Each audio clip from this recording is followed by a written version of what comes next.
Halo semua, bertemu lagi kita di Forum Indo Progress. Saya Kunusen Ponto akan memandu diskusi kita kali ini yang akan membedah editorial Indo Progress yang terbit pada tanggal 19 April 2023. Editorial itu mengambil judul Cukup Sudah Jokowi dan eh, ternyata kemudian memancing reaksi yang cukup eh, luas dan cukup ramai di kalangan pembaca IP tentang apa yang kita sampaikan dalam editorial itu. Sebenarnya Indo Progress sendiri sangat jarang ya membuat atau menulis editorial. Selama kita eksis hampir 15 tahun ini, kita mungkin menulis editorial itu tidak lebih dari 5 kali gitu. Dan editorial pertama kita yang kita keluarin itu adalah pada tahun 2014 yang isinya atau judulnya adalah dukungan kritis terhadap Jokowi. Saat itu kita secara tegas memberikan dukungan tetapi secara kritis terhadap Capres Jokowi yang berhadapan dengan Capres Prabowo Subianto. Pada 2014 kita tidak mengeluarkan editorial terkait Pilpres 2019. Ya, kita tidak memberikan dukungan sebagai sebuah lembaga, kita tidak memberikan dukungan kepada misalnya Capres Jokowi Ma'ruf Amin. Jadi sangat keliru kalau kita dikatakan uh, sudah mendukung Jokowi sejak 2019 dan mestinya pada 2019 itu kita sudah menyatakan tegas tidak mencalonkan atau tidak memberikan dukungan terhadap Jokowi. Tetapi secara individual beberapa editor IP itu memiliki sikap yang memberikan dukungan politik terhadap Jokowi dan individu-individu yang lain juga tidak memberikan dukungan terhadap Jokowi. Sehingga itu secara kelembagaan kita tidak punya sikap mendukung salah satu capres dalam Pilpres 2019 yang lalu itu. Nah, dalam editorial kali ini kita menulis tentang cukup sudah Jokowi dan dengan berbagai macam respon yang luas dari pembaca IP, maka kita berpikir perlu kita mendiskusikan apa maksud dikeluarkannya editorial Indo Progress ya beberapa hari yang lalu itu. Nah, untuk itu kita akan berdiskusi dengan 3 editor Indo Progress saat ini. Yang pertama adalah Fatimah Filzaizati atau Filja. Filja adalah salah satu anggota redaksi harian Indo Progress dan saat ini sedang menempuh studi di PhD di SOAS, ya, University of London gitu ya. Kemudian yang kedua adalah Muhammad Rido. Muhammad Rido adalah pemret jurnal Indo Progress dan kebetulan saat ini selain lagi menyelesaikan studi di Chicago, dia juga tergabung di Partai Buruh gitu ya. Terus kemudian yang ketiga adalah Bung Mugis Mudofir, adalah Direktur Riset Indo Progress Institute for Social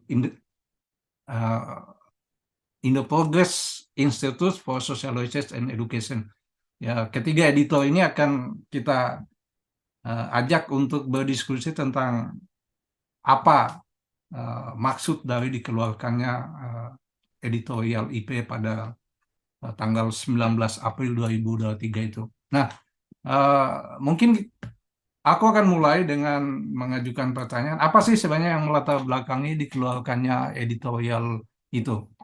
Mungkin kita mulai dari Pilja. Silakan, Pil. Ya, terima kasih Kun atas forum ini.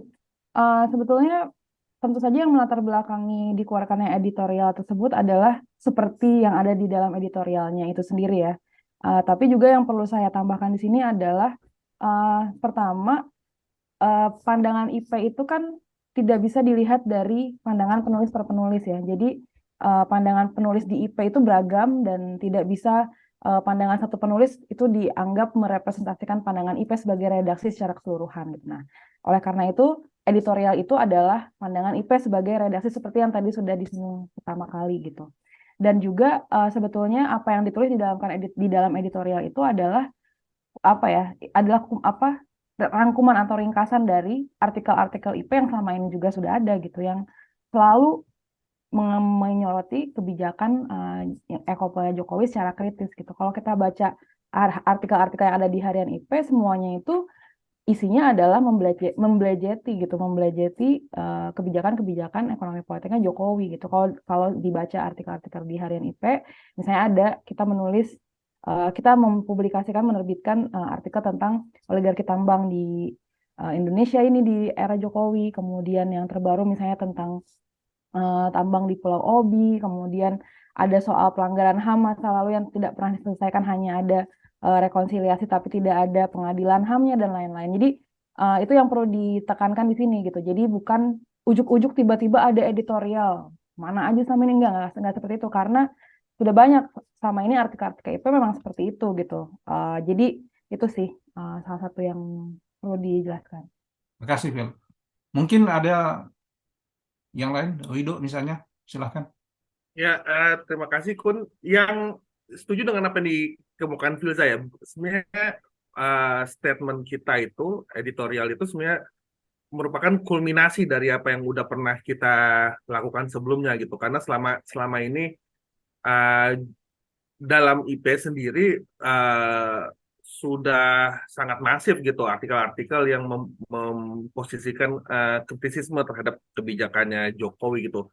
Nah, problemnya kan kemudian adalah setiap apa yang dimulai harus ada yang mengakhiri kan, itu prinsipnya gitu. Kita melakukan statement terbuka akan mendukung Jokowi secara kritis tahun 2014, tentu harus juga ada keputusan mengenai bagaimana kita menyikapi politik Jokowi di ujung akhir kepemimpinannya, dan saya pikir itu cukup rasional kita untuk bikin pernyataan bahwa dalam 10 tahun kekuasaan dia nggak ada kemajuan, dan pada akhirnya kita harus menyatakan bahwa ya cukup sudah Jokowi gitu. Itu jadi lebih seperti, dalam pandangan saya ini mungkin bisa dikritisi atau mungkin ditambahkan oleh kawan-kawan yang lain, itu kayak vonis atas apa yang kita mau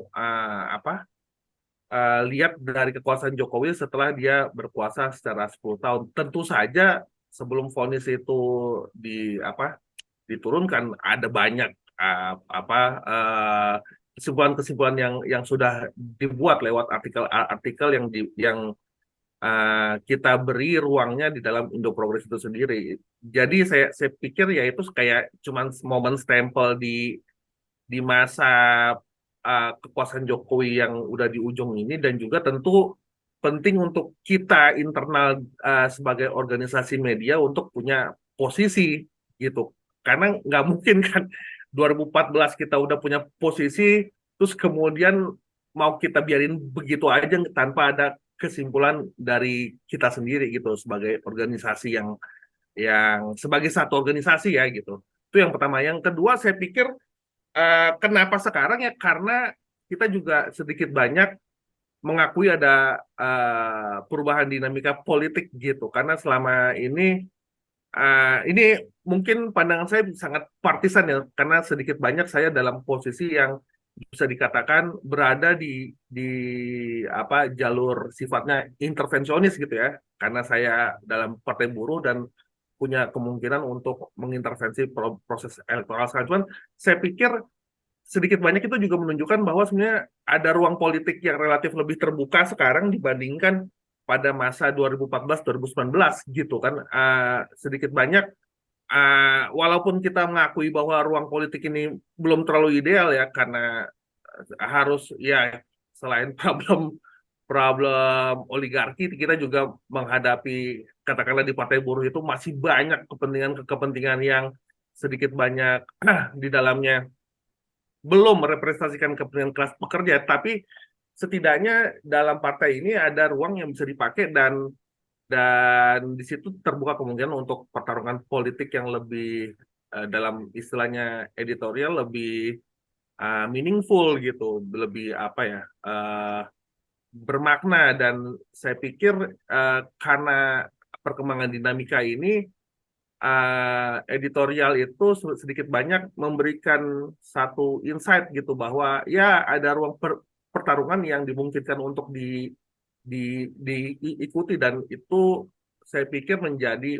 perbedaan konteks di mana sebelum-sebelumnya tidak ada. Dan dengan adanya deklarasi ini melalui pernyataan editorial, sedikit banyak bagi bagi saya memberikan kontribusi gitu ke posisi politik rakyat yang lagi berlawan, bahwa kemungkinan untuk bertarung nggak lagi hanya ada di luar non formal gitu. Jadi ada juga kemungkinan bertarung di jalur formal. Dan saya pikir deklarasi ini setidaknya, sorry, editorial ini membantu apa teman-teman yang lagi berjuang sekarang, bahwa kalau kita memang serius untuk melawan ekonomi politik oligarki yang disokong oleh Jokowi sekarang ini, ya kita bisa melakukannya di jalur formal elektoral gitu. Jadi Ya, kita ya, stop di situ dulu ya. ya Dok. itu aja. Ah, Bung Bugis ada tambahan? Kalau dari saya sih sebenarnya ya, semua sudah disampaikan ya tadi oleh Filzah dan oleh Bung Rido. Saya kira dulu di tahun 2014, meskipun saya dulu mungkin belum bergabung ya, tapi itu adalah statement secara organisasional ya mungkin ya dari Indo Progress yang menyatakan dukungan kritis terhadap Jokowi. Em, Artinya mesti mempertanggungjawabkan itu apa yang kemudian di pernyataan sikap yang resmi berikutnya gitu dalam merespon perhelatan politik pada tahun-tahun berikutnya, terutama yang mendekati yang akan berlangsung tahun 2024 ini. Jadi saya kira clear ya untuk mengklarifikasi dari apa yang dinyatakan terakhir, yakni di tahun 2014. Tadi juga sudah disebut oleh Bung Kun, tahun 2019 tidak membuat editorial itu karena di saat itu saya kira redaksi dan beberapa penulis Indo Progress terlibat dalam perdebatan dalam menyatakan sikap apa yang dalam merespon Pilpres 2019 pada saat itu, termasuk saya dan Bu Rido juga ikut terlibat di dalam perdebatan itu. Nah, saya kira jadi editorial ini adalah sebenarnya yang menegaskan banyak dari tulisan-tulisan Indo Progress sebagian besar, meskipun juga itu tidak mungkin tidak bisa dikatakan mewakili keseluruhan, tapi saya kira sebagian besar tulisan Indo Progress sejak awal sudah mengambil posisi yang sangat kritis ya terhadap pemerintahan Jokowi, bahkan sejak 2014, ya tidak lama setelah Jokowi terpilih tahun 2015. Kalau pembaca Indo Progress membaca tulisan-tulisan di sejak tahun-tahun itu sampai sekarang, sebagian besar sebenarnya memberikan kritik, dan tidak sekedar dukungan kritis tapi juga kritik yang apa yang cukup sudah Jokowinya gitu, sudah menyatakan cukup sudah Jokowi itu sudah sejak lama sebenarnya lewat tulisan-tulisan itu yang sebagian besar terbit ya ditulis oleh ya beberapa penulis Indo Progress ya.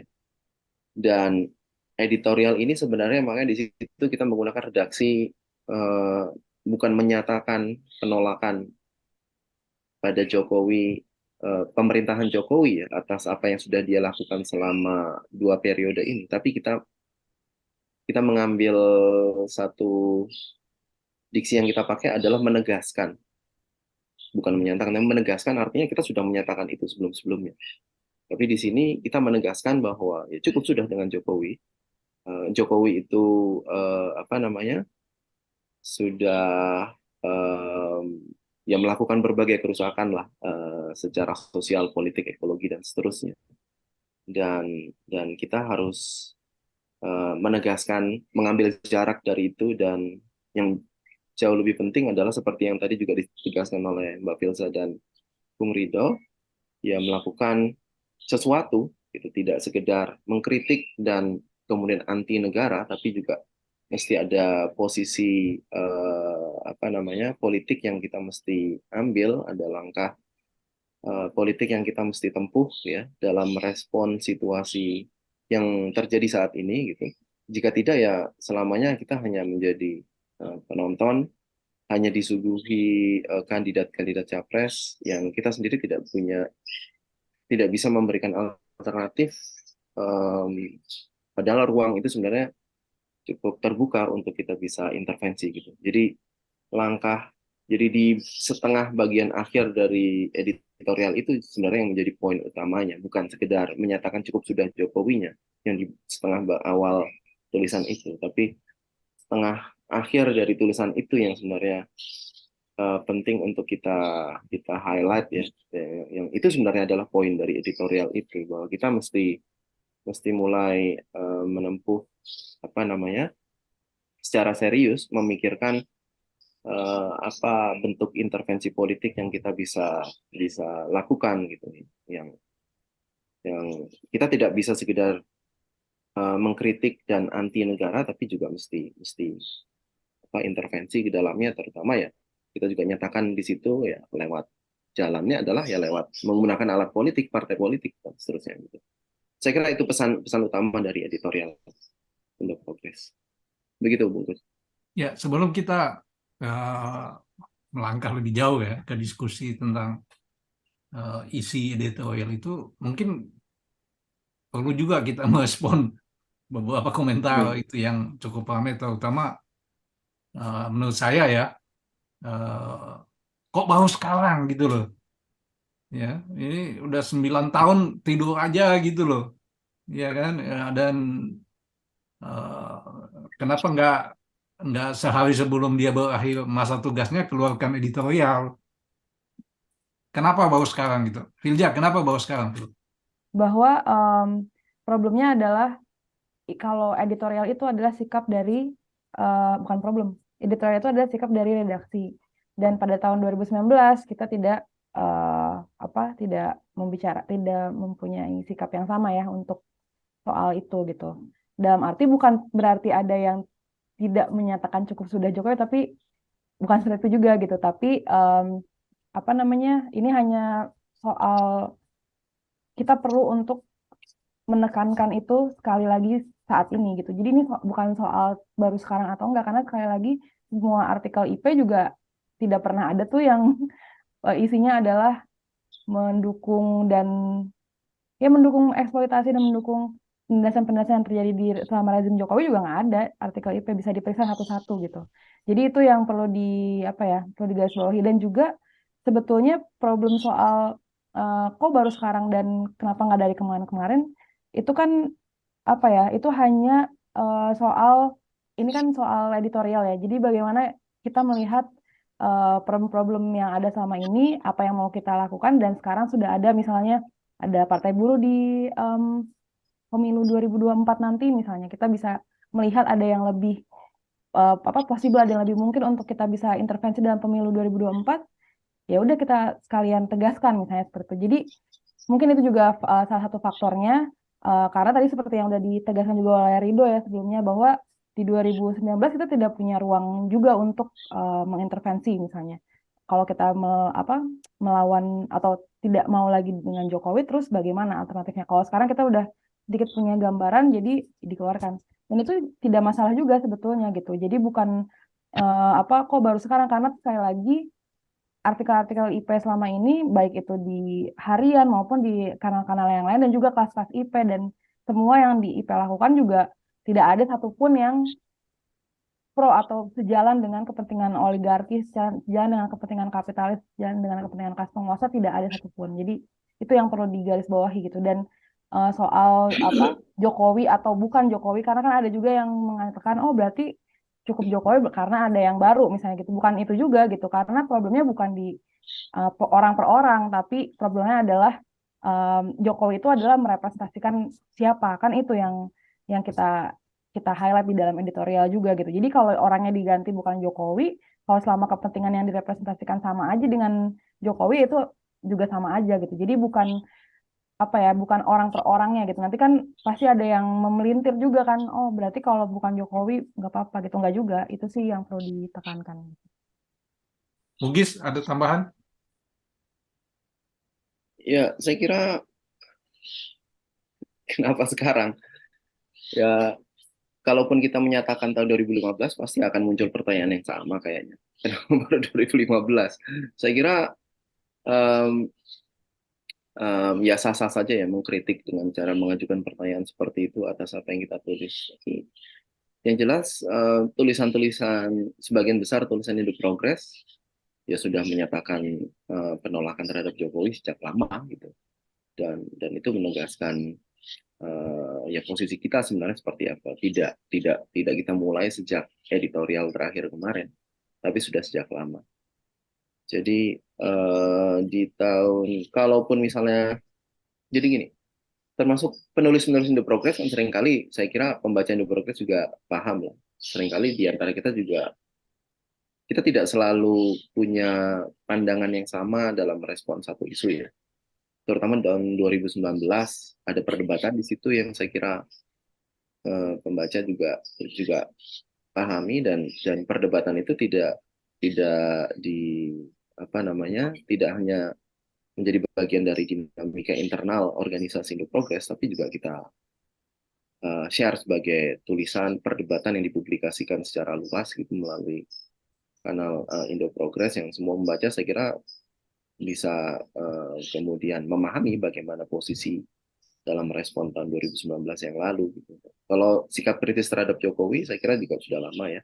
Jadi ini saya kira apa yang kita nyatakan adalah sekali lagi ya sekedar menegaskan sebenarnya, menegaskan aja, dan tapi bukan berarti kemudian tadi juga sempat disinggung karena ada kendaraan yang baru.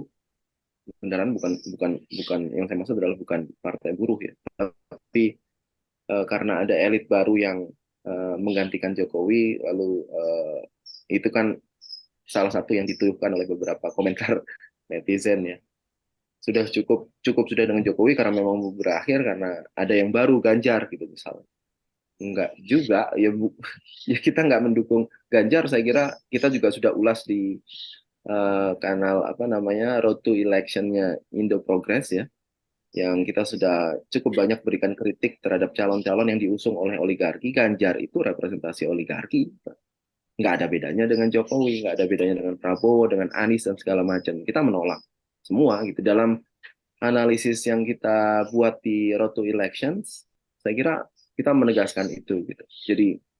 Jadi ya sesuatu yang nggak masuk akal aja kalau dikatakan kita menyudahi Jokowi untuk kemudian berlabuh ke Ganjar, itu nggak, saya kira tidak apa namanya, tidak begitu.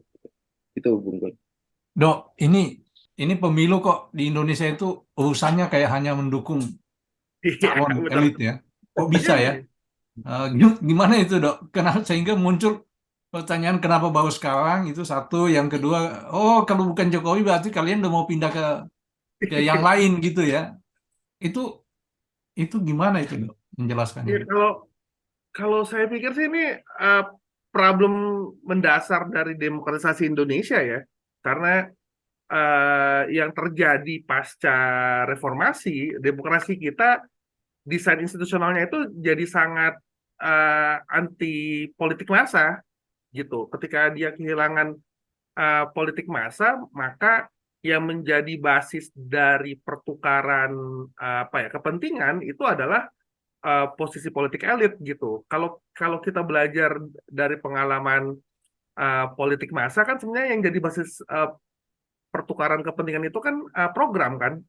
Kita tahu kalau kita belajar sejarah ya gitu ya, sejarah dan juga dinamika politik yang ada di banyak negara, ya yang mereka tawarkan sebagai satu eh, formasi politik yang sebagai partai politik adalah program politik gitu. Ketika partai melihat ada masalah sosial, kira-kira apa tawaran programatiknya, dan itu yang umum terjadi ketika demokrasinya itu apa beriringan dengan ada yang disebut dengan yang saya sebut sebagai politik massa gitu. Nah, kalau di Indonesia kan yang terjadi enggak gitu. Demokratisasi kita bisa dibilang sangat disokong sama kepentingan elit, elit dari zaman Soeharto, bahkan dari akhir-akhir masa zaman Soekarno gitu ya, ada kecenderungan nggak percaya sama sekali dengan massa gitu, dan ketika 2000 tahun 98 terjadi perubahan politik dan kemudian para elit ini mencoba untuk mendesain institusi yang seperti apa yang cocok untuk bisa mendukung agenda demokrasi versi mereka, ya mereka bikin sangat sangat anti program gitu loh. Itu yang akhirnya kita temukan sekarang uh,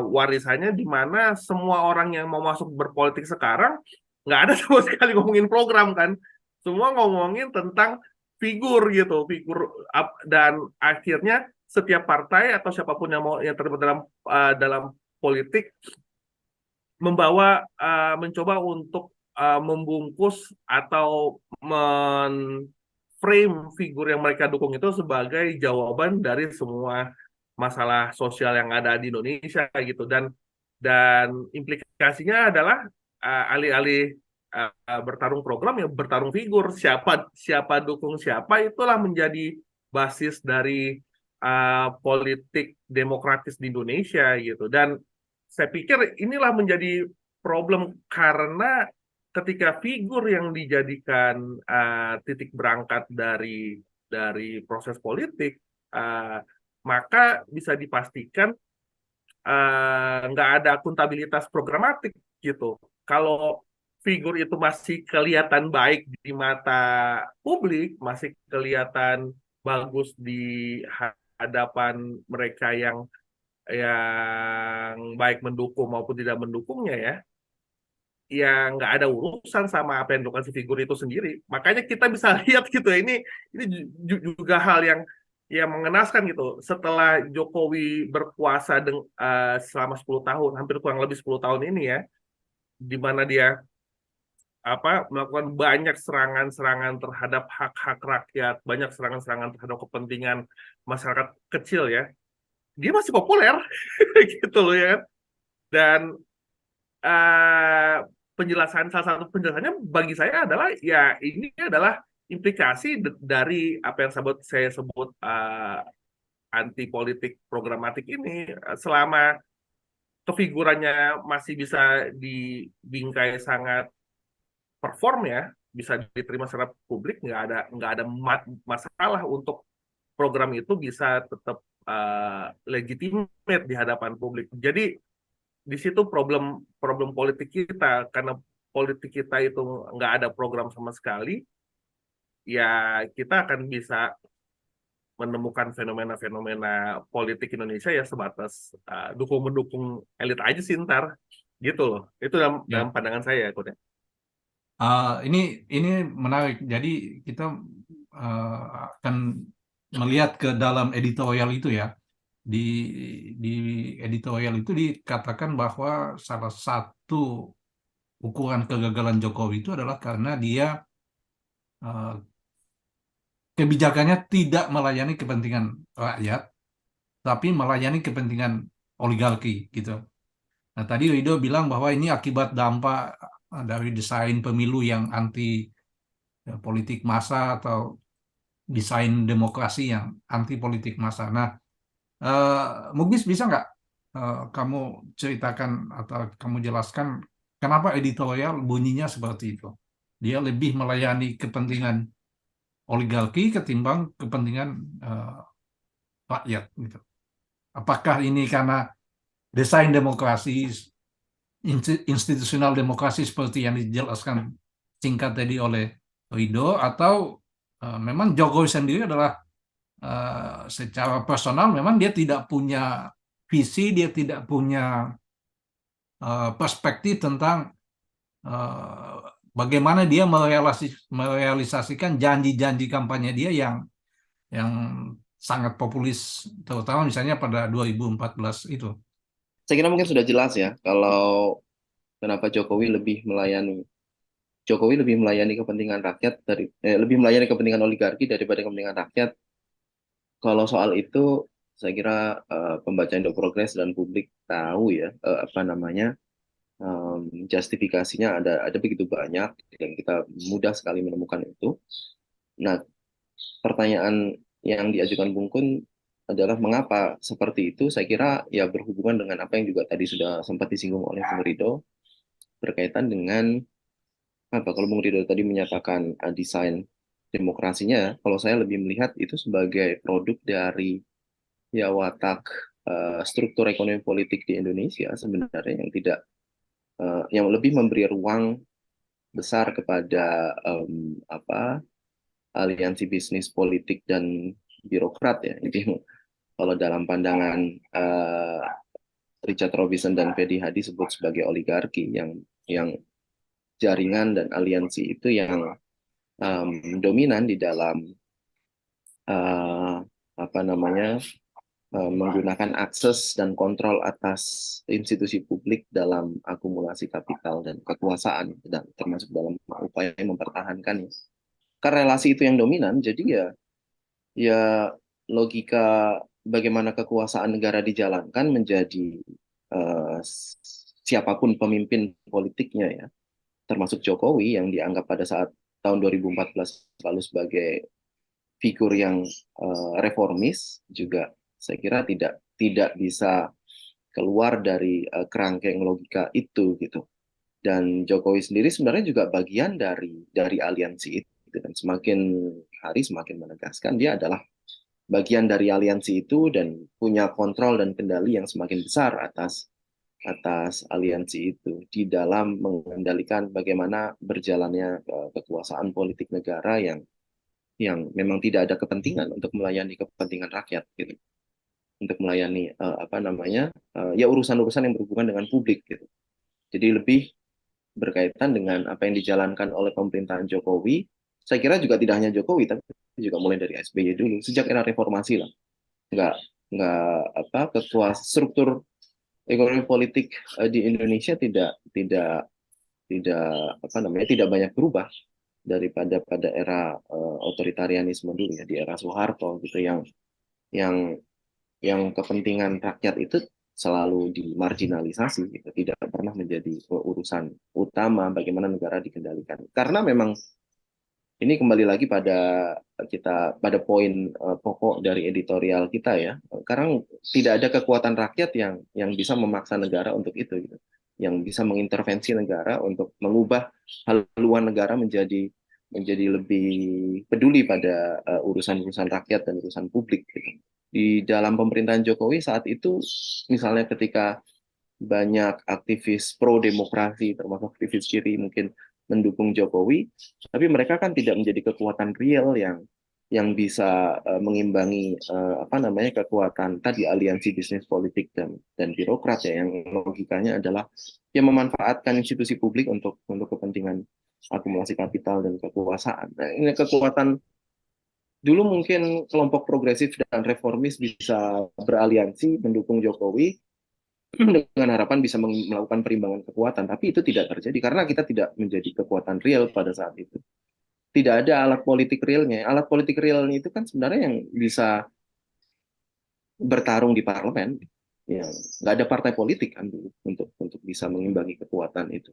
Karena Jokowi tentu dia tidak bisa ngapa-ngapain kalau tidak dikunci semua oleh partai-partai politik. Dia sendiri juga bisa menjadi presiden karena partai politik sebenarnya lebih bukan karena relawan-relawan itu. Mungkin relawan bisa mengklaim memobilisasi dukungan populer untuk Jokowi, ya, tapi tetap yang punya kekuatan real politik itu adalah ya partai politik tetap gitu. Sementara relawan ya tidak punya wadah formal itu yang membuat mereka sama sekali nggak apa namanya diabaikan. Dan saya kira sekarang ada pilihan itu, Partai Buruh saya kira memberi ruang bagi kelompok progresif dan reformis untuk sebenarnya kita bisa beraliansi sama-sama apa namanya ya mendorong agar kita bisa lebih melakukan intervensi yang bermakna kalau disebut di dalam editorial itu ya, yang mungkin bisa menjadi kendaraan atau bisa menjadi wahana yang bersama-sama kita bisa manfaatkan. Tentu tidak monolitik isi di dalamnya, harus ada pertarungan juga ide, gagasan dan strategi dan seterusnya gitu dalam melakukan intervensi politik. Gitu. Jadi saya kira kalau kembali ke pertanyaan Bung Kun, ya itu adalah warisan itu adalah produk dari watak struktur ekonomi politik di Indonesia ya yang apa namanya sejak periode otoritarianisme gitu. Ya. Pilja ada tambahan, Pil? Iya ada. Jadi kalau pertanyaannya apa namanya, gimana sih Jokowi itu bisa dikatakan gagal dalam melayani kepentingan rakyat dan malah melayani kepentingan oligarki? Ya sebenarnya itu kombinasi ya dari secara struktural seperti yang sudah dijelaskan oleh Bung Mugis, memang strukturnya masih seperti itu gitu. Watak yang apa dikuasai oleh segelintir orang gitu kan. Apa oleh yang disebut sebagai kelas oligarki itu, oleh orang oligarki gitu, dan juga apa sistem demokrasi yang seperti ini gitu. Dan kita bisa melihat semua itu dari polisi-polisi yang dihasilkan kan. Kalau kita bisa lihat polisi-polisi yang dihasilkan semasa rezim Jokowi ini kan, kalau dalam bahasa Harvey itu kan merestorasi kelas kapitalis dan juga mengabaikan kesejahteraan publik gitu. Jadi kalau misalnya kita lihat dari undang-undang Omnibus Law yang sudah dinyatakan inkonstitusional oleh MK dan kemudian diusahakan lagi untuk ada lagi gitu, hidup lagi melalui berbagai peraturan lainnya, itu kita bisa melihat bagaimana kepentingan rakyat dan termasuk kepentingan alam juga terus-menerus diabaikan gitu dalam berbagai macam polisi atau berbagai macam kebijakan yang dihasilkan selama rezim Jokowi. Jadi ketiga hal itu, dari mulai secara struktural, secara faktor ekonomi politik secara struktural, kemudian demokrasi yang semakin terus dibatasi melalui misalnya undang-undang ITE. Sekarang kan orang-orang selalu menjadi takut kan untuk bersuara gitu. Bahaya nih, apakah ini kita ditangkap besoknya ada tukang bakso, itu kan jadi joke atau candaan sehari-hari yang jadi seperti normalisasi gitu, karena memang selama rezim Jokowi ini memang gerakan rakyat tuh direpresi sedemikian rupa sehingga membuat orang tidak berani lagi untuk bersuara gitu. Makanya kita bisa melihat ada banyak fenomena stand up komedian yang bisa misalnya menyampaikan kritik melalui candaan dan lain-lain karena terlalu takut untuk terjerat misalnya undang-undang ITE dan lain-lain gitu. Dan apa kebijakan-kebijakan yang lainnya kalau kita lihat semasa pandemi misalnya itu sangat merugikan banyak rakyat banyak itu, dan sangat memprioritaskan atau mengorientasikan kebijakan itu di rezim Jokowi ini untuk kepentingan kelas kapitalis. Kita bisa melihat misalnya bagaimana waktu itu ada pada saat pandemi itu bagaimana PHK besar-besaran itu terjadi gitu ya di semua sektor gitu, dan tapi tidak ada satupun kebijakan yang melindungi kepentingan kelas pekerja kan. Yang ada adalah memberikan insentif untuk pengusaha gitu, memberikan insentif untuk kelas kapitalis agar mereka bisa bahasanya terus menjalankan usaha gitu. Jadi apa rezim Jokowi ini benar-benar merepresentasikan apa yang disebut secara teoretis sebagai rezim neoliberal gitu, karena orientasinya adalah untuk terus apa menderegulasi, untuk terus memprivatisasi apa yang menjadi milik publik dan untuk terus meliberalisasi apa misalnya pasar tenaga kerja dan lain-lain, sehingga yang disengsarakan ya mayoritas rakyat gitu, kebanyakan rakyat. Dan itu apa namanya tidak apa namanya tidak sama sekali kita tidak bisa melihat satupun kebijakan yang melindungi kepentingan rakyat banyak gitu, dan itu sangat nyata gitu ya. Jadi kalau menurut saya semua kombinasi dari penjelasan kita di sini semua ini sudah sangat apa ya cukup untuk tiba pada kesimpulan yang tadi disinggung oleh kedua kamrat itu adalah bahwa kita harus mulai nih menegaskan gitu ya, membangun kekuatan yang baru gitu, yang alternatif, dan memang ini sudah kita tekankan juga sejak lama gitu. Hanya saja kita terus menegaskan itu ya seperti apa namanya seperti ajakan pada umumnya lah, kita terus mengulang supaya ajakan itu diulang tidak masalah juga gitu, supaya ini saatnya kita untuk ayo kita membangun kekuatan politik yang alternatif tadi gitu, seperti yang ada di dalam editorial. Sebenarnya apa yang disampaikan oleh Mugis sama Pilja tadi itu kan adalah satu desain global kan, dia bukan khas Indonesia gitu loh. Jadi ketika terjadi transisi demokrasi istilahnya begitu ya, dari rejim kediktatoran maupun rejim komunis di Eropa Timur dan di negara-negara berkembang, kediktatoran militer di negara-negara berkembang, maka yang diajukan itu kan adalah satu desain demokrasi elektoral lah, demokrasi prosedural gitu ya. Tapi ini terjadi di hampir semua negara yang mengalami masa transisi gitu, bukan cuma di Indonesia. Nah, ini menariknya ini Wido, di beberapa negara, khususnya misalnya di Amerika Latin, desain ini bisa ditantang gitu, ya, sehingga kemudian melahirkan satu pemerintahan baru yang benar-benar tidak sesuai dengan apa yang dikehendaki oleh desain demokrasi yang tadi sudah kalian sebutkan itu, anti politik massa, terus kemudian hanya merestorasi kelas kapitalis atau memfasilitasi apa yang dibilang Bu Mugis tentang rejim oligarki, politik, ekonomi maupun birokrasi yang eksis sejak sebelum demokrasi itu berlangsung. Nah, artinya ada satu peluang sebenarnya di dalam desain yang anti politik massa ini untuk mengubah tujuan yang dikehendaki oleh desain ini menjadi sesuatu yang benar-benar berbeda.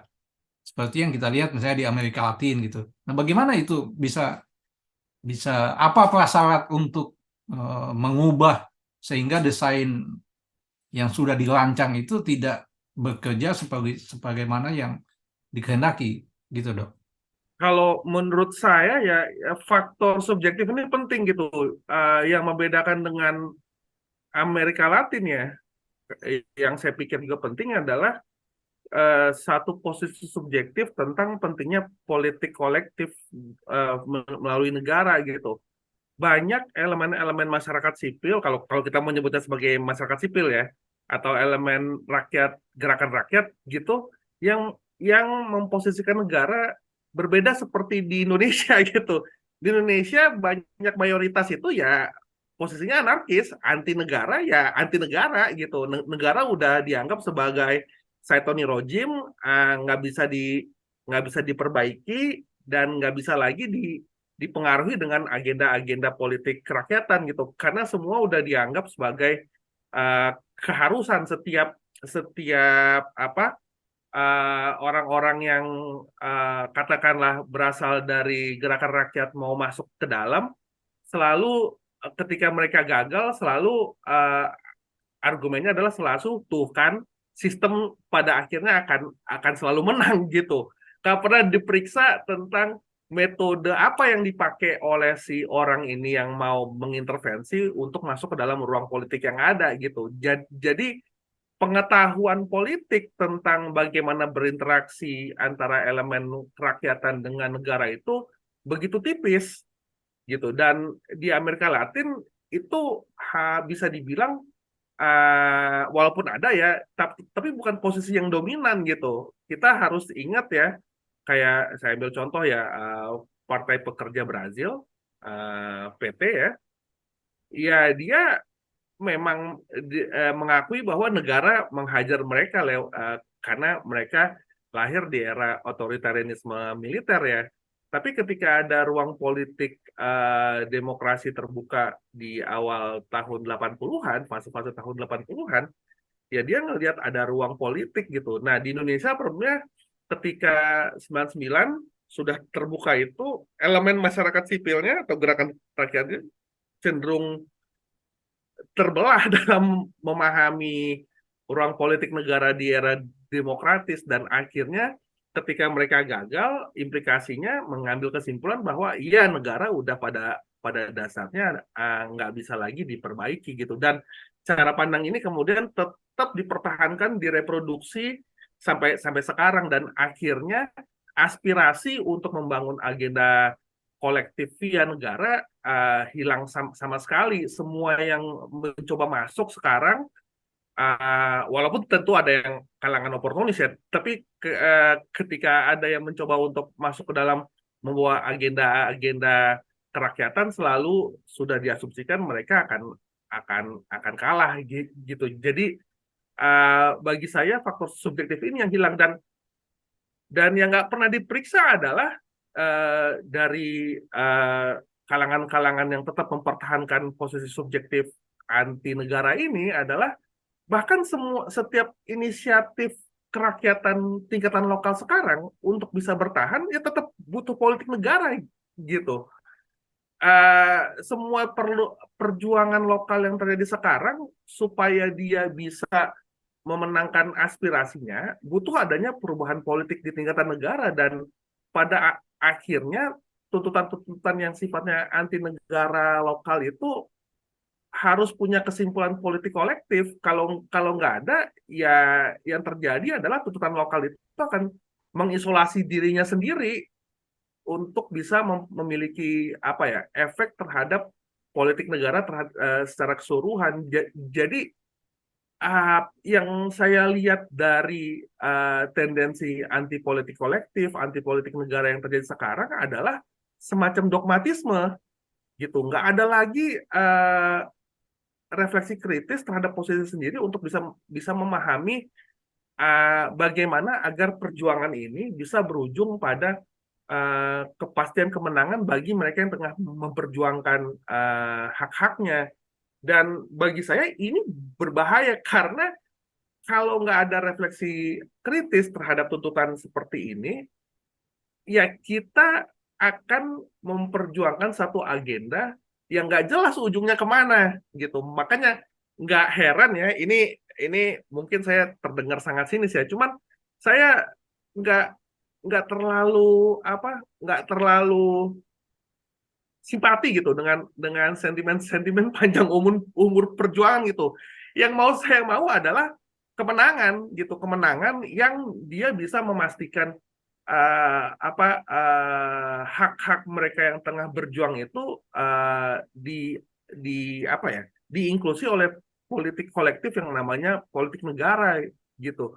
Karena ya nggak ada orang ya yang mau seumur hidupnya itu berjuang di dalam ketidakpastian, dan itu menjadi alasan kenapa pada akhirnya uh, dalam posisi subjektif kayak begini ya kita banyak menemukan fenomena demoralisasi gitu, karena apa yang mereka perjuangkan itu nggak ada kejelasan dan akhirnya mereka menganggap berjuang untuk berjuang aja gitu tanpa ada uh, kemungkinan bahwa perjuangan ini akan membuahkan hasil ke hal yang lebih baik bagi kepentingan mereka. Dan di sini bagi saya kita perlu melakukan evaluasi kritis terhadap tendensi anti negara ini, dan bagi saya itu sangat berbahaya sekali kalau kita pertahankan, dan di Amerika Latin itu yang menurut saya nggak terjadi gitu kan. Bung Mugis, kalau kalau demikian sebenarnya ada peluang kan kita untuk bermain di dalam desain yang sepertinya sudah baku ini untuk memblok partisipasi aktif dari politik berbasis kerakyatan gitu.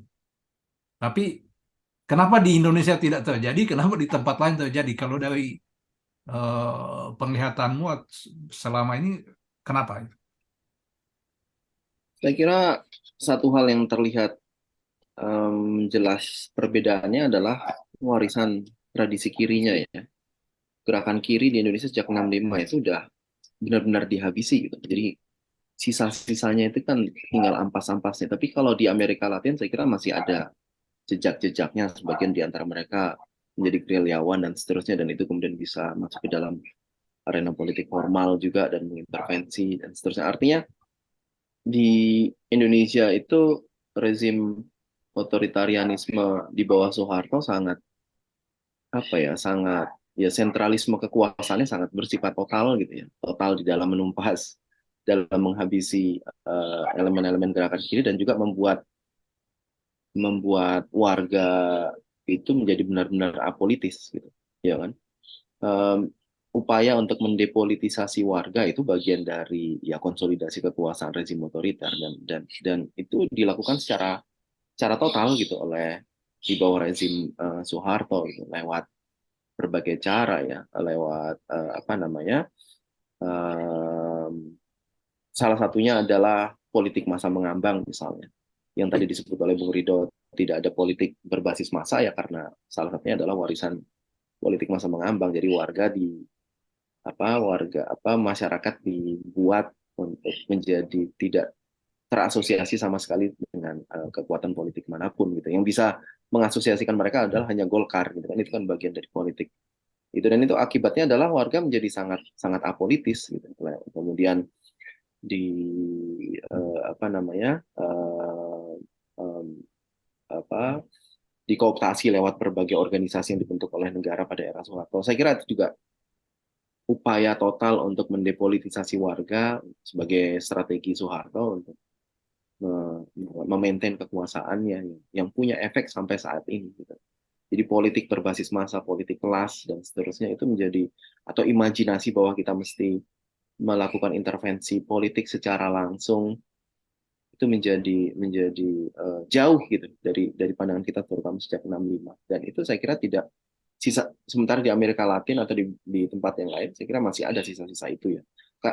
Yang memaintain imajinasi itu adalah saya kira ya karena masih ada gerakan kiri yang cukup terorganisir ya, meskipun mereka kecil tapi militan dan seterusnya. Tapi kalau di kita itu kan masih saya kira um, apa namanya, selain dihabisi secara total, juga Soeharto lewat politik depolitisasinya tadi juga menciptakan ketakutan untuk mereorganisasi kembali politik berbasis massa, politik apa namanya, politik kelas, bahkan membangun imajinasi bahwa kita bisa berorganisasi, rakyat itu bisa berorganisasi dan kemudian melakukan intervensi secara langsung dalam kekuasaan, dalam arena politik formal, itu hampir apa namanya, hampir total dihabisi oleh sebagai warisan dari rezim otoriter gitu. Jadinya ya apa, ketika hadir politik demokrasi, partai-partai politik sendiri juga tidak ada yang berbasis massa. Partai politik juga nggak berjejak pada warga. Tidak ada sentimen apa ideologis gitu pada partai politik yang berkontestasi pada momen elektoral gitu sejak periode reformasi. Makanya instrumen yang digunakan satu-satunya adalah instrumen pokok yang digunakan oleh partai politik sejak era reformasi untuk memobilisasi dukungan karena mereka tidak punya basis massa yang kuat adalah lewat politik uang dan politik identitas. Dengan politik uang ya mereka menggunakan uang sebanyak-banyaknya untuk memobilisasi warga ya karena nggak ada attachment secara ideologis gitu. Nggak ada politik basis massa dan mereka menggelontorkan uang begitu banyak, dan uang dari mana ya, karena partai politik juga miskin sebenarnya, nggak punya banyak uang ya, mereka sangat bergantung pada kapital. Dari situ hubungan bisnis politisi dan birokrat, dan mereka bisa memaintain apa namanya, harus membayar utang kepada kapital itu ya dengan cara apa, memanfaatkan institusi publik yang mereka sudah kuasai di birokrasi dan sebagainya. Itu yang menghasilkan aliansi tadi kan. Dan selain lewat politik uang juga lewat politik identitas. Sejak awal reformasi itu juga cara yang digunakan, misalnya membangun sentimen putra daerah, sentimen keagamaan, bagian dari cara untuk memobilisasi massa yang sebenarnya merupakan jalan pintas gitu. Di awal-awal dulu, mungkin juga sampai sekarang di beberapa tempat juga menggunakan cara yang lain, misalnya adalah pakai kekerasan dan intimidasi lewat preman dan seterusnya gitu, untuk memaksa orang untuk memilih apa namanya, calon-calon tertentu, terutama seperti di Medan, di Sumatera Utara dan seterusnya. Sampai sekarang masih menggunakan cara-cara kekerasan itu. Di awal-awal reformasi mungkin iya. Jadi ada 3 cara tadi bagi jalan pintas, karena nggak ada partai politik yang berbasis massa, nggak ada massa yang setia dan warga sendiri juga nggak punya imajinasi untuk terlibat secara aktif. Jadi keterlibatan mereka ya karena ada politik uang tadi, ada mobilisasi sentimen yang bukan sentimen ideologis tapi sentimen apa namanya, identitas yang sifatnya apa namanya, pada momen elektoral itu saja, tapi tidak ada agenda jangka panjang. Warga tidak punya imajinasi tentang bagaimana sih apa namanya, mengubah negara yang semula nggak peduli pada mereka menjadi lebih peduli pada mereka. Itu kan warga mesti punya imajinasi, sehingga dan imajinasi dan kemudian imajinasi politik apa yang mau dibangun, dan kemudian lewat kendaraan apa, dan kepada mereka, kepada siapa mereka mesti salurkan kepentingan itu dan seterusnya, itu kan mesti ada gitu. Tapi itu tidak ada gitu, muncul dalam momen elektoral karena dimobilisasi secara instan tadi ya gitu. Nah jadi apakah ada peluang, dan tadi juga disebut oleh Bung Rido, saya kira saya perlu menambahkan ya, apa namanya, kecenderungan yang anti negara itu juga berhubungan dengan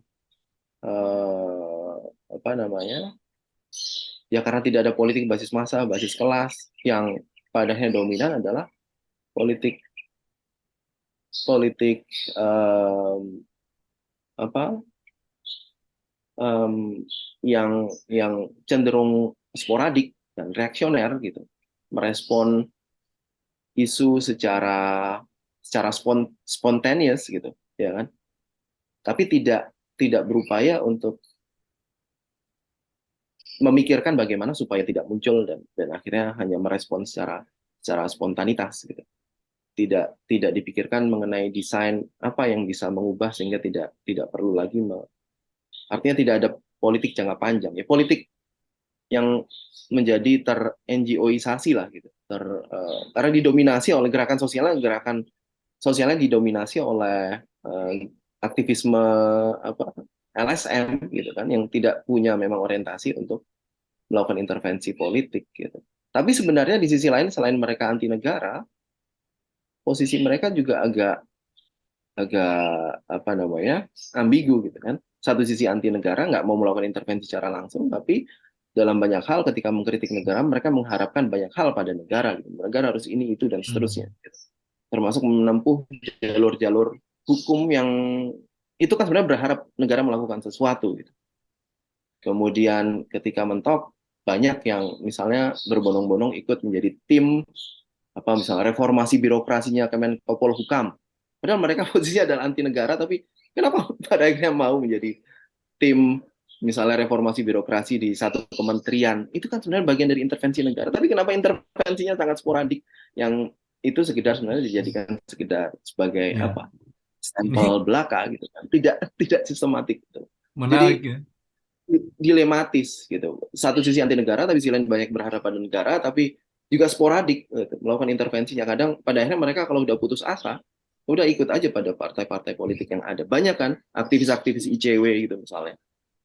Jalur karir aktivismenya itu ya ke sana, kalau nggak ke Komnas HAM, yang nggak bisa ngapa-ngapain juga, kemana lagi kemudian ke ya lewat ikut ke partai-partai politik yang ada, yang mereka juga nggak bisa ngapa-ngapain, udah nggak jelas, nggak punya masa depan sebenarnya, masa depan suram lah jalur itu. Ya, Wilja mungkin ada Jadi tambahan? kalau tadi pertanyaan, sorry Bung, saya Hmm, malah lupa belum menjawab pertanyaannya. Kalau pertanyaannya apakah masih ada harapan? Masih ada harapan kalau nggak menempuh pandesu yang seperti itu, gitu. Mesti diubah. ya, Saya kira itu. silahkan Wilja. Ada. Jadi sebenarnya kan kalau saya sih posisinya nggak mau memandang apa cara pesimis secara 100% ya. Jadi kalau kita lihat pasca reformasi memang banyak dari warisan 65 dan juga apa namanya banyak sekali yang anti negara misalnya dan lain-lain. Tapi kita juga perlu highlight sebetulnya gerakan sosial kan juga ada kan pasca reformasi gitu. Masalahnya adalah adanya keterputusan nih antara salah satu masalahnya ya, antara gerakan sosial, gerakan rakyat dengan intelektualnya juga gitu. Jadi karena 65 dan otoriter apa ya otoriternya Soeharto itu menghabisi bukan hanya tradisi kiri tapi juga tradisi intelektual yang kritis gitu. Jadi nggak ada tuh keterhubungan antara gerakan sosial dengan intelektual yang punya concern untuk mengubah apa menjadikan akademi ini sebagai jalur pendidikan ini sebagai cara untuk mengubah situasi, mengubah apa namanya masyarakat itu. Jadi keterputusan itu yang jadi salah satu penyebab kalau kita bandingkan dengan Amerika Latin gitu. Kalau di Indonesia sistem pendidikan kita nggak usah dari pendidikan dasar, pendidikan tinggi deh gitu. Berapa banyak sih di Indonesia yang apa dosen-dosennya misalnya gitu apa punya keterhubungan dengan gerakan sosial, dengan gerakan rakyat misalnya gitu. Dan keterputusan itu kan mempengaruhi banyak hal gitu, apa namanya, banyak aspek juga gitu. Jadi kalau saya sih melihatnya em, kita bisa melihat gerakan rakyat ada, eh, masih terus berjuang gitu ya. Kalau kita kita bisa lihat tidak sepenuhnya mati dan tidak sepenuhnya apa takluk, menyerah untuk dihabisi gitu ya. Tapi juga em, intelektual-intelektual ini yang juga harus mulai bangkit juga gitu, harus mulai menyatukan kekuatan juga gitu. Kita bisa lihat misalnya berapa banyak sih, mungkin belum ada ya serikat dosen gitu ya, atau berapa banyak apa namanya, intelektual yang, apa ya, menyebutnya jangan intelektual mungkin, berapa banyak mereka yang punya berpendidikan dan punya berpendidikan tinggi dan punya concern terhadap perubahan sosial itu, yang menyatukan diri dalam satu kekuatan gitu kan sangat sulit ditemui gitu ya. Jadi banyak demoralisasi dan lain-lain gitu. Dan ya salah satu yang bisa kita lakukan di IP kan salah satunya mengumpulkan itu kan, menghubungkan apa gerakan sosial dan tradisi intelektual kritis itu gitu. Dan itu salah satu yang sangat penting juga, yang apa bisa membuka harapan-harapan tadi itu gitu. Kalau misalnya terus-menerus dipisahkan, nah akhirnya intelektual-intelektual ini akan terus rela dibajak oleh kepentingan-kepentingan kelas penguasa gitu kan. Karena menganggap bahwa ya tadi, karena nggak ada keterhubungan tadi. Dan apa, keterhubungan ini yang sebenarnya sangat kunci juga gitu ya, karena kalau kita mau mengubah masyarakat supaya perspektifnya tidak sepenuhnya anti negara lagi gitu ya, karena ujung-ujungnya memang sangat susah gitu untuk jadi anti negara ya di negara, di kita ini, di dalam konteks kita gitu. Ya perlu keterhubungan itu, nggak bisa, tidak bisa kalau hanya gerakan sosial sendiri, kemudian apa, intelektual sendiri gitu, terpisah dan tidak bersatu, itu tidak mungkin gitu. Dan juga kalau tadi dibilang ada ter-NGOisasi dan lain-lain, ya itu betul, dalam arti bahwa semuanya desain apolitis dari zaman diktatornya Soeharto ini kan terus berdapat sampai sekarang, dan terus diperdalam dengan adanya neoliberalisme yang semakin mengindividualisasi uh, apa orang, individu, dan mengindividualisasi persoalan gitu. Jadi sudahlah didepolitisasi, diindividualisasi juga gitu.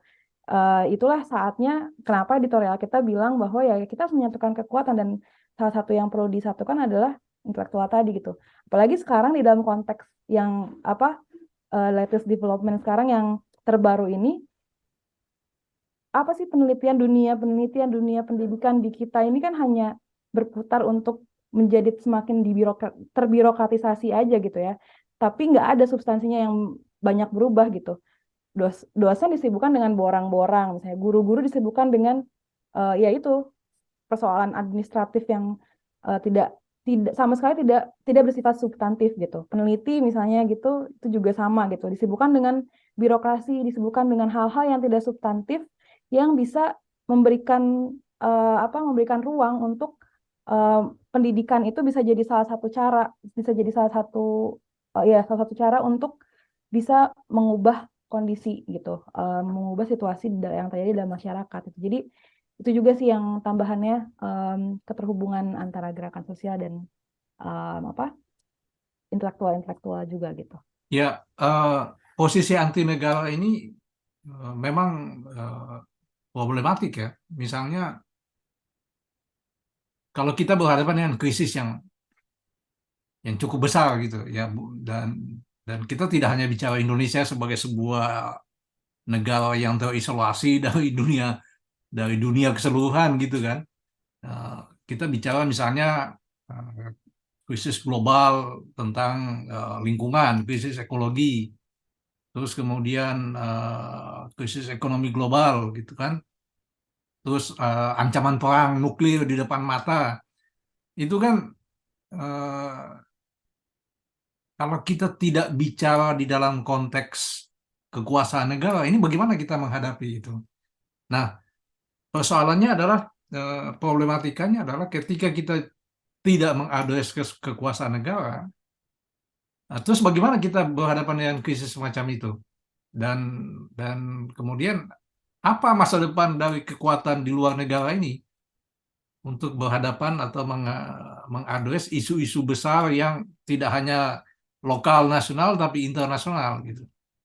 Bagaimana dok? Masa depan dari kekuatan di luar negara atau bukan di luar negara ya, lebih tepat, tapi anti kekuasaan negara ini masa depannya seperti apa ini? Karena ini yang diadres juga oleh editorial Desu kita udah. supaya kita terlibat di dalam proses pertarungan Iya, politik negara gitu.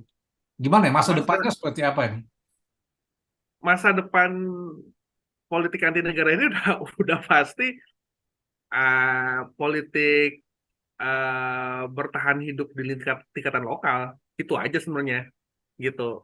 Ketika mereka menghadapi tantangan climate change, tantangan krisis ekologi, tantangan apapun yang sifatnya lebih besar dari posisi mereka, ya mereka melihat solusinya adalah ya kita harus beraksi sekarang dan membuat satu mekanisme sosial yang bisa dikendalikan oleh mereka, yang bisa mempertahankan hidup mereka dari ancaman-ancaman itu. Nah, problemnya kan yang seperti Bung Pun bilang bahwa setiap krisis itu saling terhubung satu dengan yang lain ya. Nggak ada yang terisolasi antara satu hal dengan hal yang lain gitu. Jadi kalau kita ngomongin krisis ekologi itu terkait sama ekonomi, itu terkait dengan politik, itu terkait dengan pada bagaimana masyarakat di tingkat lokal itu apa mempertahankan hidupnya. Jadi mungkin bagi kalangan-kalangan yang mendukung agenda anti negara ini mereka bisa bertahan, tapi pertanyaannya gimana dengan teman orang-orang yang lain gitu, yang kebetulan mereka nggak punya agenda anti negara sebagaimana sekuat mereka, tapi menghadapi ancaman yang sama gitu. Dan disinilah saya ngelihat ada ketidakbertanggungjawaban karena mereka satu sisi adalah mereproduksi gaya berpikir uh, kelas elit tentang self interest, tentang individualisasi masalah gitu. Karena masalah pada akhirnya dikotak-kotakan oleh para pengusung agenda negara ini bahwa semuanya ini bisa diselesaikan hanya dengan mempertahankan lokalitas masing-masing gitu. Jadi walau mereka mempunyai klaim sangat radikal bahwa mereka menolak kekuasaan dan lain-lain, tapi pada dasarnya mereka mempertahankan situasi yang justru apa ya mengancam keseluruhan hidup rakyat yang tengah berkolektif di dalam satu sistem namanya negara gitu. Jadi disinilah problem utama dari gagasan anti negara ini. Dan saya mau mencoba untuk merespon apa yang dibilang Filza ya terkait sama uh, gak pentingnya intelektual ya. Mungkin di sini poin penting gitu ya, karena ya gimana ya kita ngelihat intelektual di Indonesia ini ketika kritis, ya sekritis adalah ketika udah melakukan bisa bisa kritik gitu. Cuman pertanyaannya kemudian adalah apa agenda kolektifnya gitu loh, tentang building building powernya itu apa yang membuat bahwa kita yang tengah menghadapi situasi yang kritis kayak sekarang itu bisa keluar dari situasi yang ada sekarang. Dan seringkali ketika diupayakan untuk menjawab pertanyaan ini ya mereka kemakan sama kritik mereka sendiri gitu. Jadi akhirnya yang terjadi adalah kritisisme demi kritisisme itu sendiri tanpa ada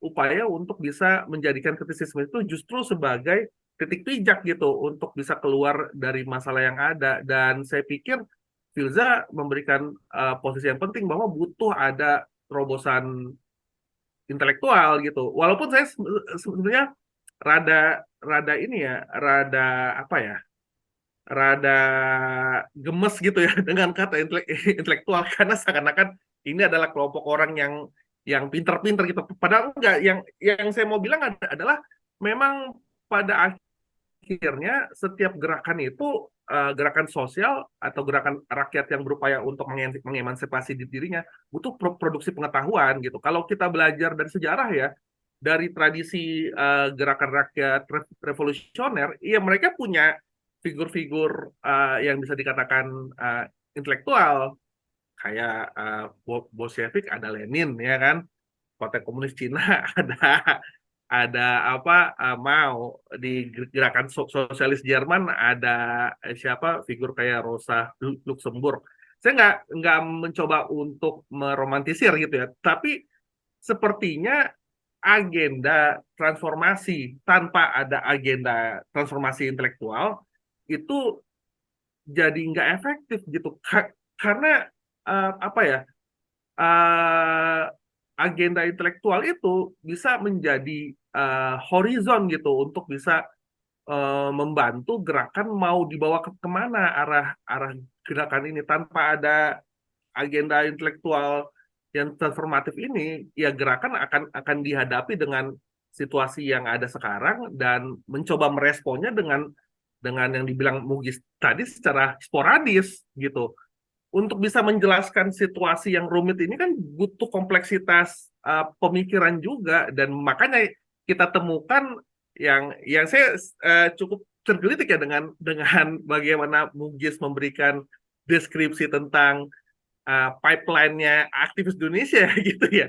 Mereka berbicara sangat anti negara gitu, tapi ketika mencoba untuk merubah situasi ya tetap melakukan interaksi terhadap hal yang mereka kritis tanpa kemudian membangun interaksinya dalam bentuk yang lebih sistematis gitu. Dan disinilah pada akhirnya kita temukan fenomena uh, kelompok terdidik ya yang mengaku mereka intelektual di Indonesia pada dasarnya nggak menjalankan tanggung jawabnya sebagai intelektual gitu untuk memproduksi gagasan yang bisa mendorong gerakan rakyat keluar dari keterbatasan mereka yang ada sekarang gitu. Jadi saya pikir ya saya setuju dengan apa yang dibilang Filza di sini, bahwa pada akhirnya gerakan rakyat butuh butuh agenda intelektualnya sendiri, dan caranya gimana ya dimulai dari mereka yang mendaku punya apa simpati terhadap gerakan rakyat untuk mulai bukan cuma untuk